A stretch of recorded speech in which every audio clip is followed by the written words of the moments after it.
Greetings from Castle Goring, from Mickey, Aurora, and from me. Well, I think we're going to have a little bit of fun today if Aurora will stop kissing me to death.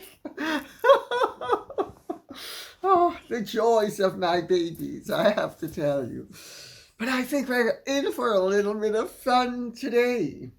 But before starting with the fun, I want to make a distinction which seems to have eluded some people. Because I said that the dukes hadn't been asked. Some people seem to think that that meant that the royal dukes hadn't been asked. And I just want to make a distinction. There are royal dukes and there are non-royal dukes. Royal dukes are usually distinguished by being called royal dukes, while ordinary dukes, non-royal dukes, are just called dukes. Okay? So when I said most of the dukes had not been asked, I didn't mean the royal dukes. All the royal dukes have been asked, and there are very few of them. There's York, there's Edinburgh, there is Sussex, there is Gloucester, and there is Kent. Then there are 24 other dukes, all of whom are non-royal, but many of whom have a connection to the royal family. Several of them descend from illegitimate sons of kings. For instance, the Duke of St. Albans would be one. Another would be the Duke of Richmond.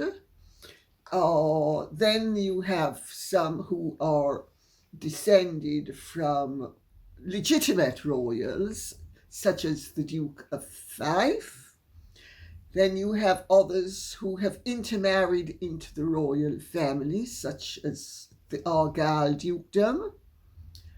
So pretty much most of them are also interconnected with each other. For instance, the Dukes of Argyll, Sutherland, Hamilton, Northumberland are all interconnected. So Westminster as well is another one that's connected through marriage to a collateral branch of the royal family and is interconnected to many of the other dukedoms. So I just make that point for what it's worth before plunging in with something from A.B. Lynn, who is very well known to me, by the way. I have just been shopping in Sainsbury's and seen the cover of Heat magazine. Meghan's photo features big as life with a smaller one of Harry. I've seen them. Huge picture of Meghan. The headline says, Meghan tells Harry, then big block capitals, we're better off apart. She can't take any more hurt and humiliation. Those are the headlines. Being a journalist, this strikes me as an obvious plant by Meghan. Very professionally spotted. Your thoughts will be much appreciated. Well, what can I say, my dear? Yes, when I stopped to think of what I was saying just the other day, and this, Meghan's fingerprints are everywhere. She's trying to whip up speculation and also sympathy. And oh, poor Megxie baby. Come on, Aurora, come on, cuddle. Give Muddy cuddles. You need to sympathise on Meghan's behalf with all the pain and distress that she's going to be suffering from because she's been exposed as the person that she truly is. And that's just so sad and terrible. Yes, you console Marty. You console Marty, yes. You give Marty all the kisses that she needs. Yes, yes, yes. Okay, Marty's only joking, so don't worry about it. Well, let us see what happens in the next week or two. Let's see how many other myths she manages to convey as she hopes that people carry a news of her far and wide, and that she is a distraction from the main event, which of course is the Commonwealth. It's so obvious, isn't it? So obvious. Is she also going to announce that she's pregnant? I mean, that is one of the other plants from a few months ago. But she didn't look very pregnant in that black outfit where she was staged with the paparazzo as she was going into lunch with her assistant in the big dark glasses and the black everything else. Didn't look pregnant then. Has she begun to show now? Are we going to be treated to a photograph of the pregnant Meghan at Archie's 4th birthday? And then, of course, 2 days later,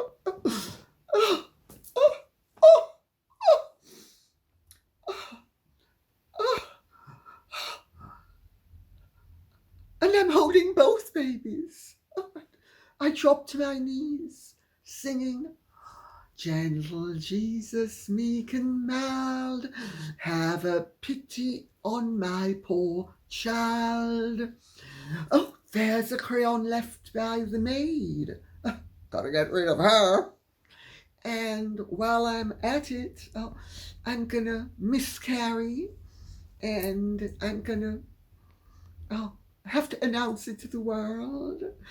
And then H is gonna beetle back, and he's gonna bury the remnants underneath the banyan tree, the way he did with the last remnant. Life's so tough when you're royal, and when you're classy like me, life is just beyond tough, and everybody's just so jealous and envious of me. And I mean, I'm the center of attention, and I'm going to remain it because that's what I deserve. And isn't it just awful, all you wonderful, schlumpy little people who believe my lies? Believe my version of the truth, which is that I'm so grief-stricken that nobody loves me because of the mean royal family and what they've done to me. I think we're going to have to get a divorce. What is it? Didn't I tell you to go? You're no butler at all. I told you not to interrupt me. What? Ellen's on the phone? Oh, thank you so much. Oh, thank you so much. You're such a wonderful butler, and I'm so good to my staff and servants at all times. And do put on Mr. Musk. Hand me the phone. Oh, Ellen, darling. Oh, you phoned to console me because you know the distress that I'm going through with that mean and nasty racist royal family. And you're a South African and you know all about racism, yeah? And you're here to console me. What I want to know, Ellen, is, are you going to marry me?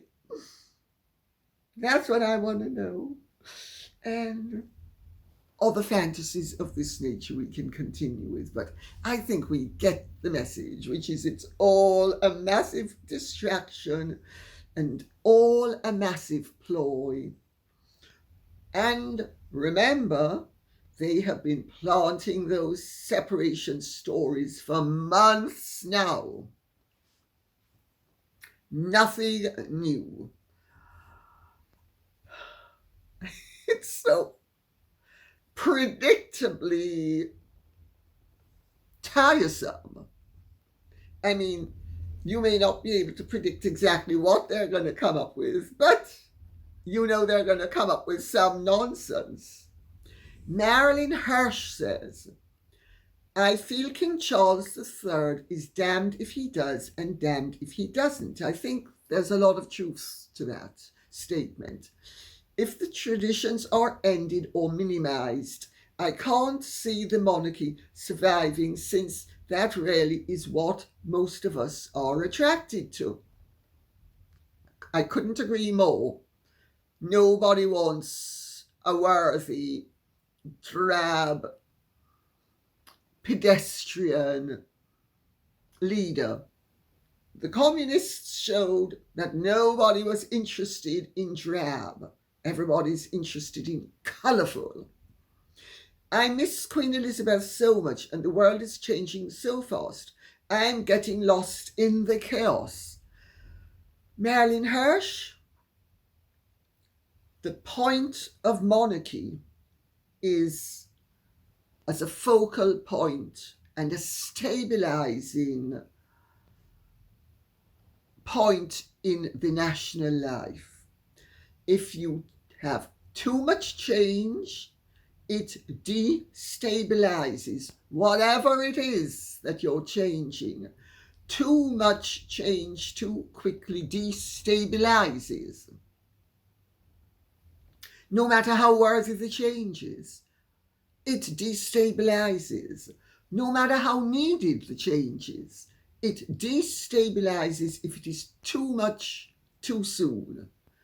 Change to be effective has to be at a slight delay to when it is necessary, but not such a delay that it becomes onerous to wait, and just enough that you maintain the equilibrium. Otherwise, if you rock the boat too much, it's gonna capsize.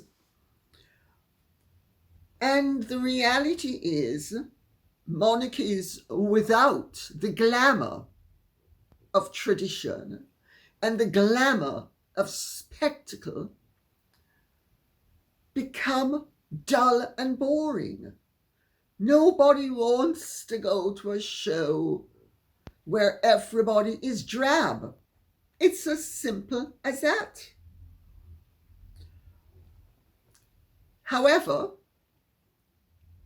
a lot of the recent advisors at the palaces have been, not all, but many have been very cutting-edge progressive. You know, there's a story going the rounds that William, when he was advertising for a new private secretary, said, and we don't want any public school types.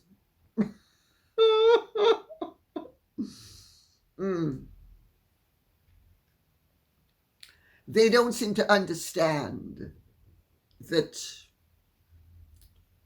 when you're fresh meat and you dive into the shark pond with sharks, don't be surprised if you don't get your leg bitten off. Anyway, I suppose everybody's allowed to make at least one mistake, preferably not too many. Dennis King says, greetings, Lady C and your fur babies. Greetings. I just heard that Harry-larious, like that one, that Harry-larious declined King Charles's invitation to the Coronation concert without me gain. I wonder if it also has something to do with Katy Perry performing. Allegedly, Katy Perry, who is a close Montecito neighbour, can't stand the couple. Go, Katy, go. Kudos to King Charles for inviting Fergie. Yes, he has asked Fergie to the concert, and I'm glad he asked her. Uh, and I think it's wholly appropriate that she's not going to the coronation, since other people who really have better cause to go are not going either. So, did Harry decline the invitation because people like Katy Perry are going to be performing? I don't think so. Although I don't think it will have made him particularly comfortable. I mean, we have people like Lionel Richie performing as well. So it's going to be a very, very good concert. Sadly, I'm not going to be there because I'm going to be here, having done my coronation ball the night before and having a castle full of guests, and the following day having to do my duty locally. So I'm certainly not going to be there. And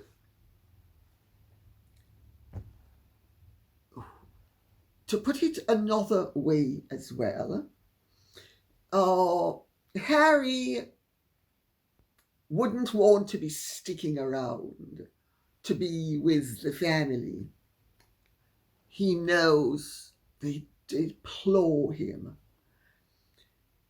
You know, all this talk about a reconciliation is so much rubbish. Yes, it would be nice if a reconciliation could be effected. The press might want it. Certain bleeding hearts publicly might want it. Charles might, in his inner soul, want it. But everybody knows it's not going to happen. As long as Meghan and Harry are together, it's never going to have a green light that says access confidence. There's no trust, no confidence that any involvement with Harry is not going to rebound adversely upon the family. Shen says, Lady C, has Harry's wife received any family orders yet? If not, is she likely to ever receive one from King Charles? Well, I think the order that she's already received is the Order of the Boot. Other orders? No, she hasn't received any. She's not a member of the Royal Victorian Order.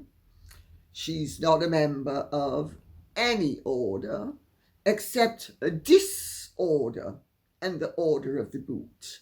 And I don't think it's likely in this world or the next that Meghan's going to get any honours from the royal family, which is what the personal orders are. They are honours, they are rewards for service, they are acknowledgement of good, well done.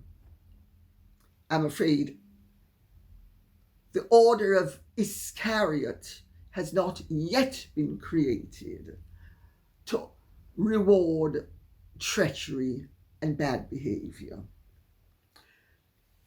Icky Phoenix says, who does he think is going to open hospital wards, etc.? We need more than just Charles, Camilla and the Waleses. I couldn't agree more. I couldn't agree more. You know, the king is labouring under a misapprehension that reported news is the only news. It's not. Just because the media doesn't cover something doesn't mean it hasn't existed and it hasn't had a good and positive effect. Much of the work that the royal family has traditionally done has not been reported by the media. If Charles, who does fall into the trap that a lot of media savvy people fall into, which is it's only when it's reported that it counts. That's a very big mistake to make. If he persists in the whittling down of the royal family, it is, as I have said before, and I've been saying for decades now, is going to have an adverse effect upon the popularity and the relevance of the royal family. They need Sophie and Eugenie and Beatrice and Prince James and Princess Louise to go and open wards, go to schools, go to town halls, have lunches with mayors, afterwards cut ribbons, dull and boring. But this is what keeps the monarchy relevant. Not that it has been reported in Heat magazine or the Daily Mail or the Telegraph. That's the tip of the iceberg. Charles needs to get with the program and understand that the vision he has needs to be expanded along with the participants in the royal family. And it's very easy to do it. And there does not need to be any great criticism about the expense, because it can be funded through various crown properties that are still going to make the same amount of money, whether some of it is diverted to sustaining those members of the royal family who perform the perfunctory duties. Thrift with Tash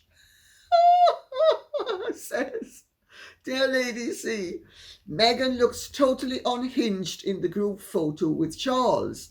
I would be extremely embarrassed if that was how I was being presented in a photo. Long live, love, live, or love live, must be love live, from the USA, and thank you for your wonderful broadcasts. Thank you, my dear. Yes, you are referring to the photograph that has been published of Charles, Camilla, William, Catherine, the children, and Harry and Meghan. And a little birdie whispered to me that Meghan was desperate during the taking of the photograph to push her way in as much to the centre as she could, because she was on the periphery, and the periphery doesn't suit Meghan. She likes being in the centre, and she yet again looks like a desperado. She is a desperado. She is so desperate for attention, it is actually pathetic. It is, in my opinion, an illness when you're that desperate for attention. And you've certainly picked up what other people have observed, because there were witnesses to that photograph being taken. And she, as the camera shot is about to come down, and she's pushing her way as far in as possible. And it shows, the desperation shows. Marcia Lisk says, love, love, love the shiny sparklies you're wearing today. They're beautiful. I think you're referring to when I was in mourning for Harry and Meghan's reputation. And I was all in black and therefore needed to alleviate the gloom with something, sparkling. Yes. Didn't you just love that necklace? It was given to me for my 70th birthday by a dear friend.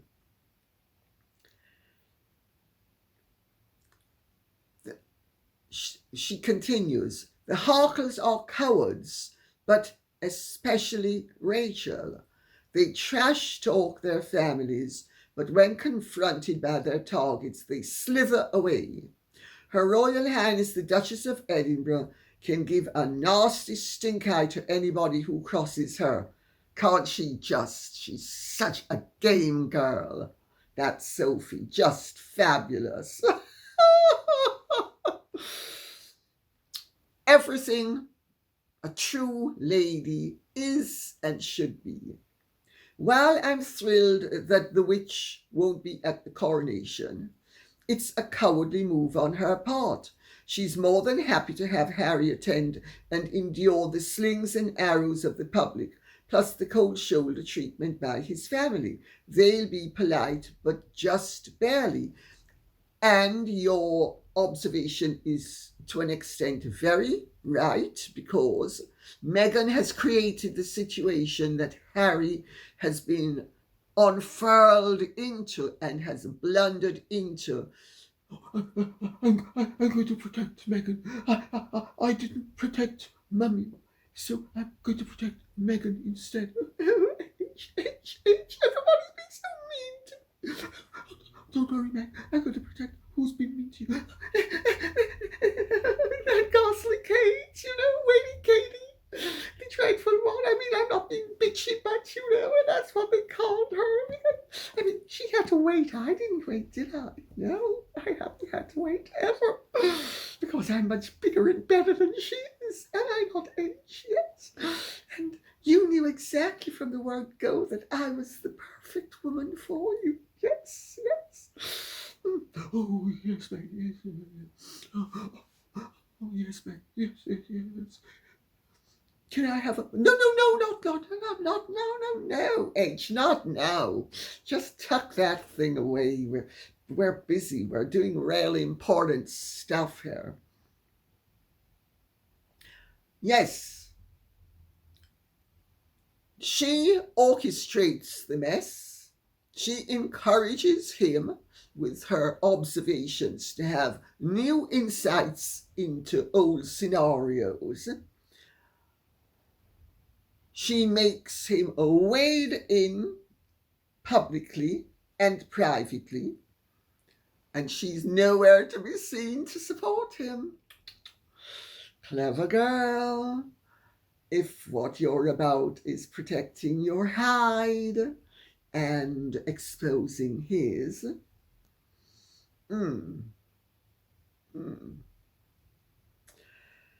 Well, also, it has to be said, Meghan can't come to the coronation without destroying the remnants of her reputation. That's what she's been advised. Hence why we now have, are they separating? Are they not? I can't take any more of this. It's just so awful. I'm just a proud cock. I'm just a proud, confident woman of colour in a star of suits who's trying my best. And I've just been so misunderstood by everyone. I think I need to withdraw. Aurora, wake up and get Motty some musk. She wants to hide the scent of the beaver. Madame Beaujeu says, Lady C, has Charles ever been held accountable for his mistakes? And did he ever acknowledge those misunderstandings or mistakes and adapt, stroke, change? Madame Beaujeu, that's a very interesting question, and I'm glad you've asked it. Because Charles is one of the few royals who has not only paid the price, but paid the price handsomely for his mistakes and has been held accountable for even mistakes he didn't make, but that were made involving him and where he was victimized. The first mistake that he made, that he has paid dearly for, was marrying Diana. That's the first mistake he made. He shouldn't have married her. I've said it before, and I'm going to say it again. She duped him into thinking she was one sort of person, and she turned out to be another. I'm afraid no man, or indeed woman, put in that situation would not have pause for thought and rightly resent being duped. That's so. Yeah, he made the mistake, and who do you think paid the price? He paid the price more than she did.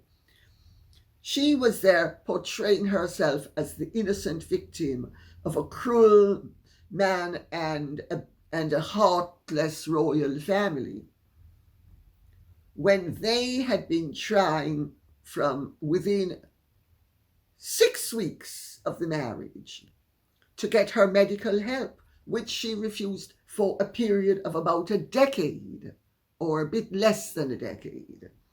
But they understood that she had serious problems that needed medical attention.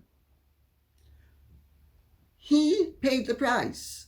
He ended up being so completely gutted and destroyed by the failure of his marriage and the destruction of his personality and the destruction of his reputation.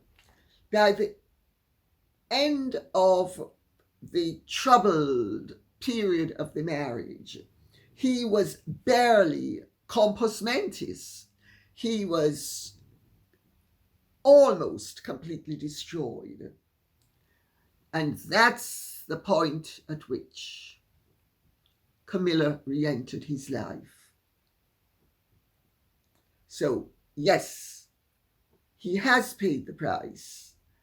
And he understands that having suffered the consequences of mistakes that he was partly responsible for, but that other people were also responsible for, he has been determined in the latter part of his life to make his own mistakes and not allow other people to make them for him. I can identify with that because I ended up having huge problems as a result of being strong-armed into taking courses of action that I did not want to take and thought that were ill-advised, but I was strong-armed into them by people like my mother. Then who paid the price? I paid the price. So I also am like Charles in that respect now. I don't care. I'm going to make up my mind and I'm going to shoulder the burden. And if it's my mistake, I'm going to accept that I've made it. But I'm not making your mistake, whoever you are, for me. You're not going to make your mistake at my expense. So I get why he is sometimes so obstinate in some ways. But he needs to separate the personal from what shall we say is the professional, and he doesn't do it. He does it personally, and that's to the good. he does it professionally, and that's not always to the good. But you know, the truth is, everybody makes mistakes. So I hope that answers the question. And he really is in a very difficult position because he understands that he needs to make the monarchy more relevant for young people who do not understand the importance and the value of the monarchy. But I don't think the way his advisors are suggesting that he goes about it, and the way he goes about it in certain ways, is actually effective. I think there are other ways of doing it. Mark Boland, for instance, would have been sufficiently brutal in his pragmatism to come up with rather more resourceful ways of doing things than some of the mistakes that are being made at the moment. That's my take on it. The whole thing, as you can see, is very intricate and at times something of a muddle. KD says, meanwhile, Hazard's therapist, who is traveling with him to the coronation, is paid to tell him exactly what he wants to hear, while he sniffs the Bolivian marching powder and takes drags on the weed spliff. That is, that all his vile, evil, backstabbing, traitor behavior and talk is justified. Can't allow Harold to get a conscience now, can we? He'd implode. Well, you either have a conscience or you don't. Certainly, if you don't have a conscience by the time you are 7 years old, I don't think you're ever going to have a conscience again. Children, unless they are born with some element of their personality missing, and some are, have an innate conscience. Even spoilt people with a heart have a conscience, even if they don't utilize it all the time, even if they don't act upon it all the time, even if they sometimes talk themselves out of it and lie to themselves. They have a conscience. That is, say, the difference between, in terms of conscience, in terms of mental illness, between a neurotic and a psychotic. A neurotic knows there's something wrong with him. A psychotic doesn't realize he's gone off his head.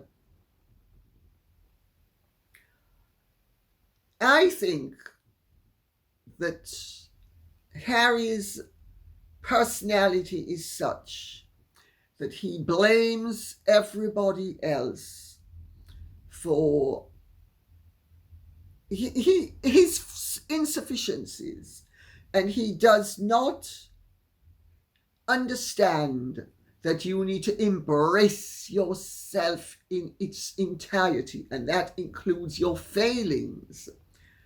And until you embrace yourself in its entirety,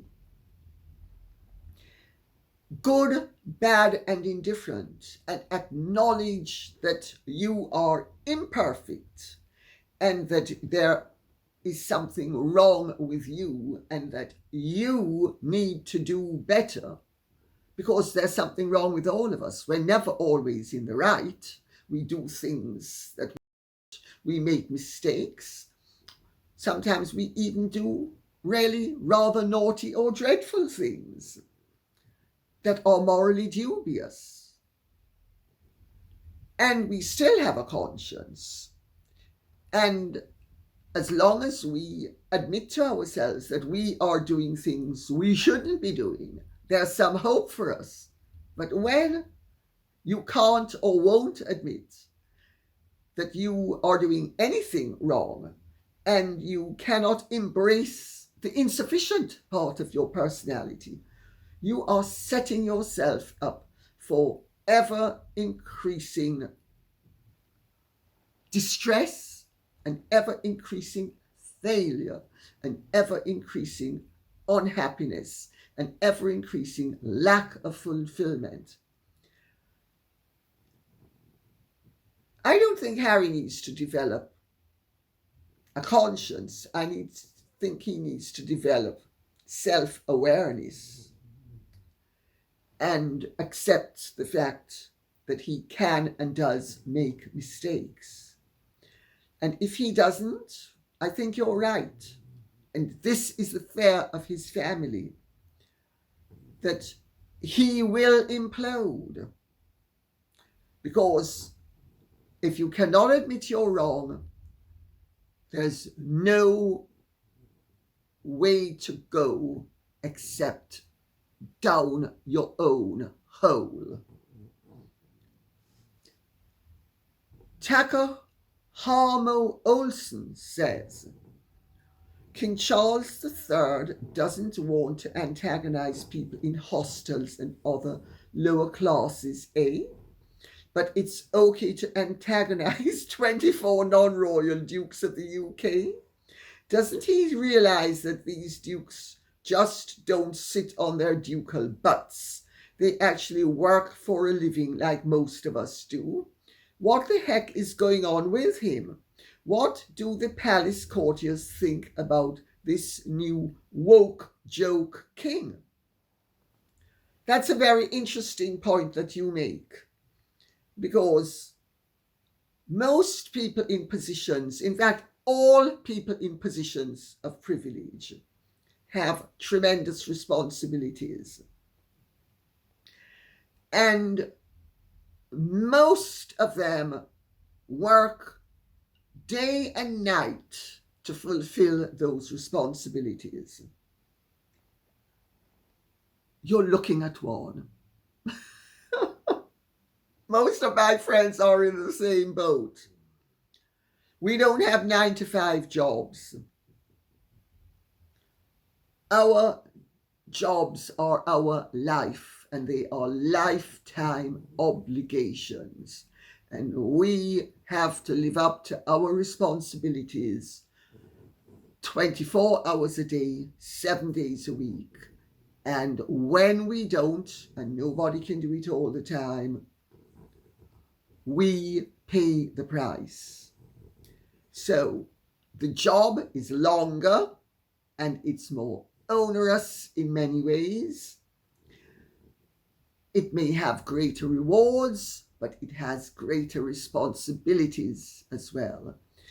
And some of the responsibilities may appear to be very pleasant if you're on the outside looking in. But I can tell you what the general public regards as fun times, parties, we regard as social obligations that have to be met and that we have to do whether we are well or ill, and whether we feel in the mood or not. And we have to be meeting those obligations. Now, I'm not saying that some of it isn't great fun and some of it isn't interesting, but it's not quite as cushy and easy as it appears to be. I think I speak for all of the dukes when I say this. I can't think of one of the dukes who sets about dodging any bullets in terms of duty. I think as long as the king and the new establishment, because there is a new elite, it is a very leftist elite. It consists of newspaper editors such as Alison Phillips, who is the editor-in-chief of Reach PLC, that has a huge share of the left-wing media market in this country, on a phantasmagoric salary, far more than any duke that I know of would be earning per annum. The new elite needs to understand that they have fought and won the battle to win their place at the table of elitism. And there is room at the table for everybody. And the nation will suffer if they try to destroy, as they often do, or denigrate or belittle the duties, the accomplishments, and the positions of the old elite. We all have a part to play in this country and in the welfare of this country. And I have observed that the old elite often is far more dutiful and far more humane and far more down to earth. I'm going to put it in another way. Grant Harold, who was Prince Charles's butler the king's butler when he was Prince Charles, once said that he would much rather work for old money than new money, because old money treats people better than new money. So the Alison Phillips of this world and all of those new people who go about trying to damage and destroy the lives of anybody who they think they should be in their line of fire. And I speak from personal experience in this regard where she's concerned, because she's tried to destroy my life and certainly tried to destroy my reputation over a period of years, totally unjustly, with no foundation whatsoever. They need to understand that this country is being damaged by their elitist attitudes and their determination to hog all the places on the table. If people could be sufficiently enlightened as to see that, and the royal family understands, and most of them do. I'm speaking really about the king now, and primarily the king. They need to understand that their contribution to society will be not to belittle the old elite that still has a part to play in this country, and a valid part that enhances the lives of people across the board.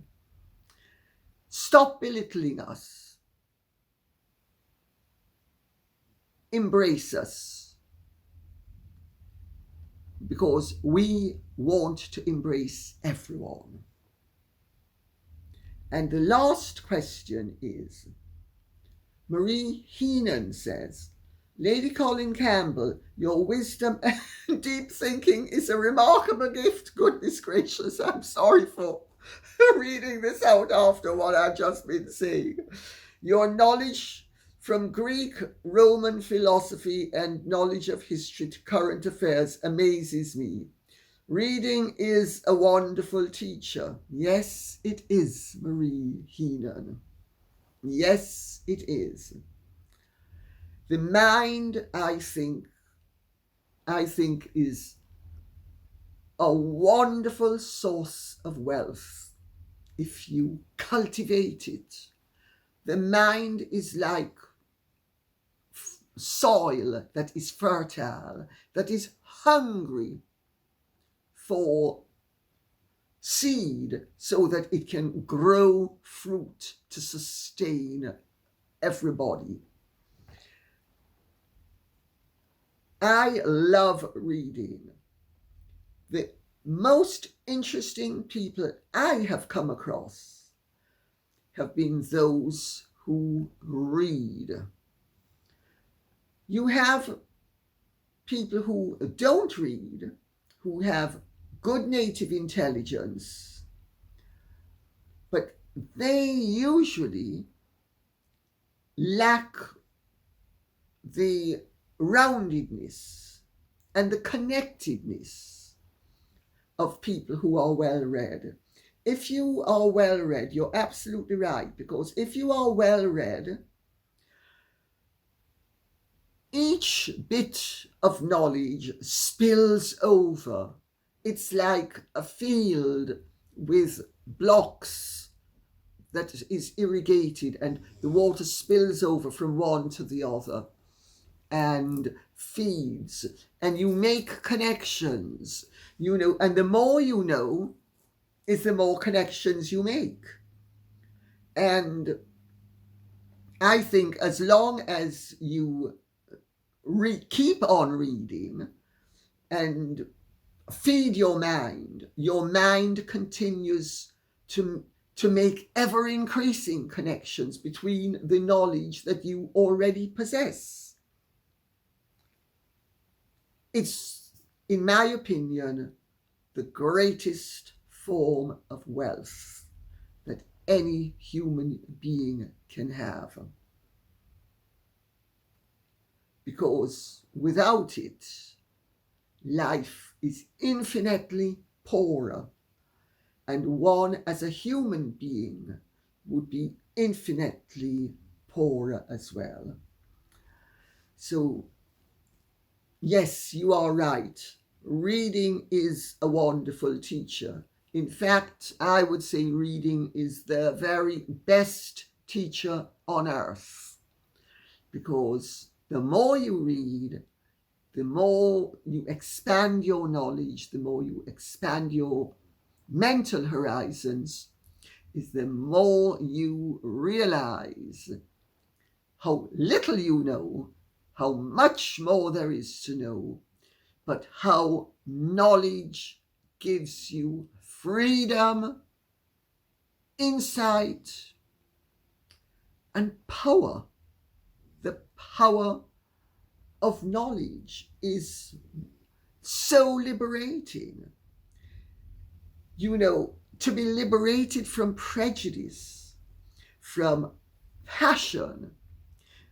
I mean, you can be a passionate person, but unless you are intellectually dispassionate, your passion needs to be for knowledge.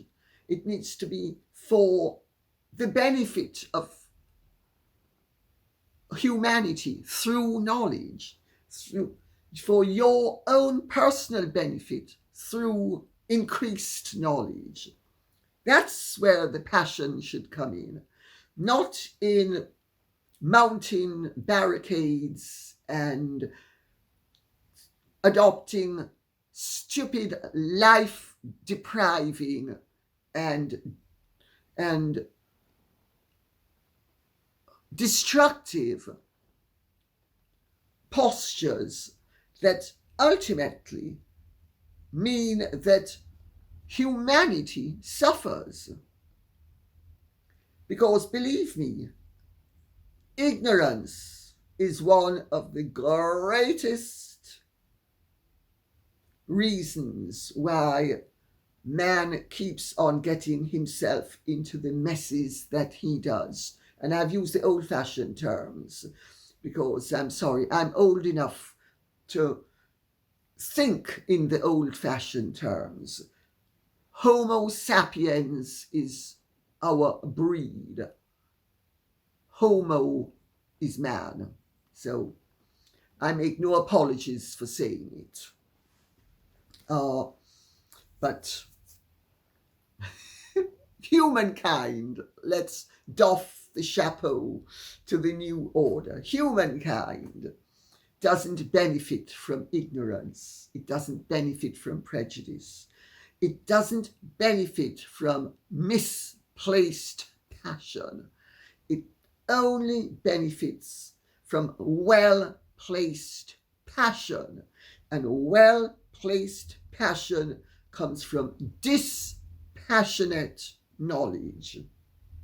You have to be dispassionate intellectually. Otherwise, you're not fulfilling your spiritual duty to yourself, to humanity, or, in my opinion, to God. And on that note, I will say, I hope this has been of some interest to you. If it has, please keep the questions and comments coming in. I know I keep on saying it, but I hope I'm not being tiresome when I keep on saying this. But please keep the questions and comments coming in, because without your input, it's not possible for us to have these conversations. Okay? Thank you so much. God bless. And please like, share, subscribe, and press the notification bell if you have enjoyed this. Okay? God bless. Bye.